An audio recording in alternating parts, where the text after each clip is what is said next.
ನೋಡಿ ಸರ್, ಈ ರಸ್ತೆ ಏನಿದೆ, ಈ ರಸ್ತೆಗೆ ಬಂದಿರುವಂಥ ಜಾಗ 2 ಎಕರೆ. ನೋಡಿ ಇಲ್ಲಿ ಹಿಂದಗಡಲ್ಲಿ ಜನಗಳು ಕಾಣ್ತಾರಲ್ಲ, ಅದೇ ತಳಕಾಡು ಕೊಳ್ಳೇಗಾಲ ಹೋಗೋ ರಸ್ತೆ. ಅಲ್ಲಿಂದ ಇಲ್ಲಿಗೆ 200 ಮೀಟ್ರು. ಇದರಲ್ಲಿ 2 ಎಕರೆ ಜಾಗ ಕೊಡ್ತಾರೆ. ತರಕಾರಿ ಹಾಕಿದ್ದಾರೆ. ಒಳ್ಳೆ ರೆಡ್ ಸಾಯಿಲು, ಕೆಂಪು ಮಣ್ಣು, ಬೋರ್ ಸಿಕ್ಕಲ್ಲ ಇದಕ್ಕೆ, ಆ ಕಡೆ ಸಿಕ್ಕತ್ತದ. ದೊಡ್ಡದು ವಿಲೇಜ್ಗೆ ಅಟ್ಯಾಚ್ ಆಗಿರುವಂಥ ಜಾಗ. ಕಮರ್ಷಿಯಲ್ ಜಾಗ ಬೇಕಾದ್ರೆ ಮಾಡ್ಬೋದು, ತೋಟ ಬೇಕಾದ್ರೆ ಮಾಡ್ಬೋದು. ಜಾಗ ಮಾತ್ರ ಸೂಪರಾಗಿದೆ ನೋಡಿ. ಈ ರೋಡ್ಗೆ ಹೆಚ್ಚು ಕಮ್ಮಿ ಒಂದು 200-250 ಅಡಿ ಬರ್ತದೆ. ಇದು ಬೆಂಗಳೂರಿಂದ 118-20 ಕಿಲೋಮೀಟ್ರ್ ಆಗುತ್ತಾ. ಮಳವಳ್ಳಿಯಿಂದ 20 ಕಿಲೋಮೀಟ್ರ್ ಆಗುತ್ತಾ.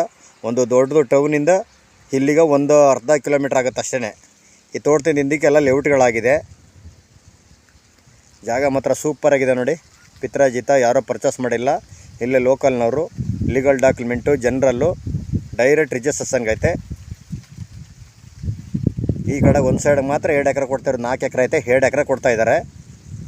ಇಲ್ಲೆಲ್ಲ ವಾಟ್ರ್ ಬೆಲ್ಟ್ ಅಂತೂ ತುಂಬ ಚೆನ್ನಾಗಿದೆ. 100-150 ಅಡಿಗೆ ನೀರು. ಎನಿ ಟೈಮು ಅಲ್ಲಿಂದ ಡೈರೆಕ್ಟ್ ಬೆಂಗಳೂರು ಬಸ್ ಇದೆ. ಇವ್ರು ಕುಂಟೆ 2.5 ಲಕ್ಷ ಹೇಳ್ತಿದ್ದಾರೆ. ಕೂತ್ಕೊಂಡ್ರೆ ಒಂದು 5,000 ಹೆಚ್ಚು ಕಮ್ಮಿ ನಗುಸವಾಲ್ ಆಗ್ಬೋದು. ಡೈರೆಕ್ಟು ರಿಜಿಸ್ಟ್ರೇಷನ್ಗೆ ಐತೆ. ಮಣ್ಣಂತೆಲ್ಲ ಫುಲ್ ರೆಡ್ ಸಾಯಿಲು ನೋಡಿ. ಈ ರಸ್ತೆಗೆ ಹೆಚ್ಚು ಕಮ್ಮಿ ಒಂದು 250 ಅಡಿ ಬರ್ತದೆ. ಜಾಗ ಮಾತ್ರ ಸೂಪರಾಗಿದೆ.